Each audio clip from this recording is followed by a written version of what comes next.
Diplomacy in the era of right makes might, the triumph of the absurd and the Shontepsel and Tarapunka Liquidation Commission.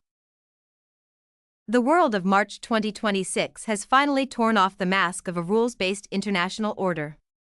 What used to be called diplomacy has mutated into a transactional performance, where instead of international lawyers, a liquidation commission composed of Shontepsel and Tarapunka has taken the stage. This is not merely a metaphor from a bygone era of comedy, it is a diagnosis of contemporary American foreign policy.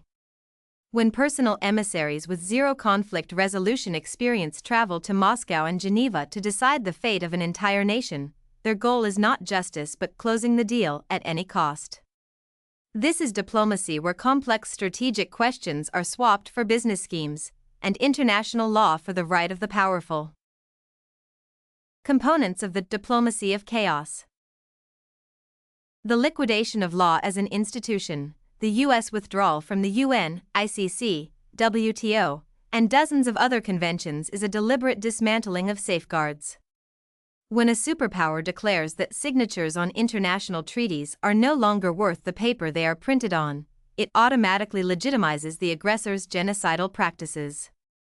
It signals to Russia, might makes right. Gaslighting the victim. Accusations by official Washington that Ukrainian leadership is lying are a tool to strip the victim of its voice. If the defender is manipulating, then their death or capitulation becomes merely a matter of price. This is a cynical attempt to isolate Ukraine so that it does not interfere with great men dividing the map of the world. Immorality as a strategy. The 28-point plan and other backroom deals by Witkoff and Dmitriev demonstrate an absolute lack of a moral compass. Freezing assets for self-enrichment and recognizing territorial conquests mean one thing: the U.S. under Trump is ready to profit from deaths, locking in the aggressor's victory as a fait accompli. The futility of any agreement. In a world ruled by chaos, no agreement is worth the paper it is written on. If the Trump administration recognizes the right of might for Russia today, it will just as easily abandon its own guarantees to Ukraine tomorrow as soon as it finds a better buyer. This is security on credit that can never be repaid. Summary. We find ourselves in an era where diplomacy has become a form of deception.